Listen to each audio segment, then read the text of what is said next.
Hey yo, what's good, y'all? It's me, Jeffrey Zapata, and today I'm going to be talking about the manga Dororo by Osamu Tezuka. Now, without further ado, let's get started, shall we? Dororo is a manga that was created in 1967 by Osamu Tezuka, who is regarded as the godfather of manga. Give me 1 second, hold on.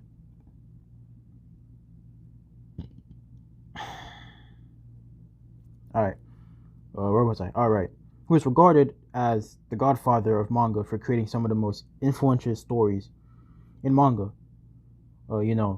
Shit like Astro Boy,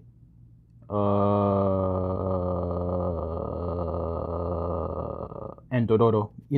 Being one of the two. Uh, uh Listen, okay, I know more. It's not coming to me right now.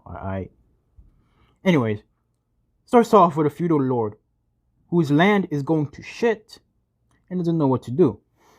One night, however, he decides to sacrifice his newborn child to 48 demons. Father of the year right there.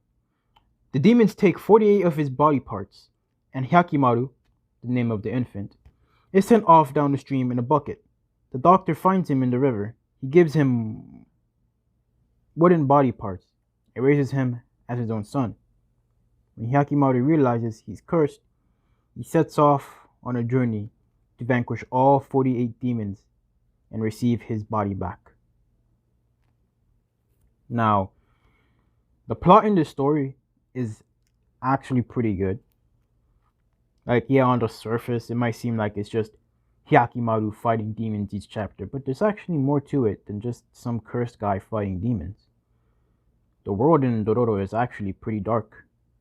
There's war, famine, disease, death, and on top of all that, ghosts and demons. Like, bro, I can't even imagine living like that, bro. Like, bro, imagine like you fucking starving and shit, and like your whole family just died, and now you got no money either, and now you got to worry about some demon biting your dick off, bro. Like, nah, like, shit, I can't imagine living like that, man. It's rough.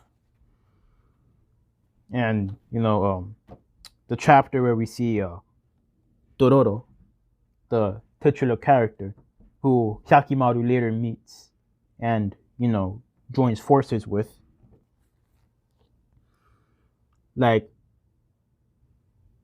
their backstory is one of the many showcases of how dark the world of Dororo is. Man? Like, dang. Like, bro. When I read that, I was like, damn. Like, just, wow. When I read, like, Dororo's backstory, I was like, damn, bro.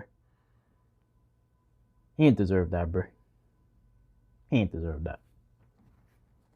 Anyways, the art in this manga is simple, yet it's able to convey the emotions that it wants you to feel perfectly. As for the action, I want to say it's that good, but definitely not bad. But hey, this was 1967, right? It's not like action. I mean, but the action's not definitely not bad. But so I'm gonna just say, for the type of story this manga is, the action's good enough. There you go. And did I mention the backgrounds? Oh my gosh, bro. The backgrounds are drawn so beautifully and stylistically. If Osamu Tezuka wants to draw, he can draw, bro. Jesus. Oh my gosh. Them backgrounds. Mwah, chef's kiss. Like them shits is pleasant to look at, bro. And the stories presented in each chapter are memorable and has a lasting impression on the reader. Every scenario and panel shown when Hyakimaru and Dororo are fighting the demons are very fun to look at. And the yokai and or monsters that Hyakimaru and Dororo encounter are very memorable. And you could just tell that Osamu definitely put I said Osama. Bro, imagine Osama bin Laden made this fucking manga. Like, could you imagine that fucking terrorist made a beautiful manga? Could you imagine that shit? You could just, well, yeah, you could just tell that Osamu put love into his work, man. Like he loves drawing, man. You could just tell. As for complaints I have of this manga, I don't really have that many, you know.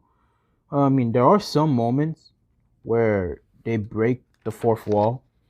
You know, like for example, like the mention of other mangaka, mentioning popular things at the time, like kaiju movies, and even mentioning the readers. Those would throw me off sometimes, but it doesn't really take away the enjoyment I had reading this manga. You know, I would say that's the only complaint I really have. You know, would I recommend this manga? Definitely, man. If you're looking for something classic to read, or just don't have anything to read, then this is for you. And if you're just getting into manga, I would definitely recommend it to you who's a beginner. Like I would recommend it to like both veterans and beginners. Like that's how good this manga is. And my final rating is going to be an 8 out of 10. Now, if you enjoyed, please leave a like and or subscribe. And I'm going to see you guys on the flip side. Peace.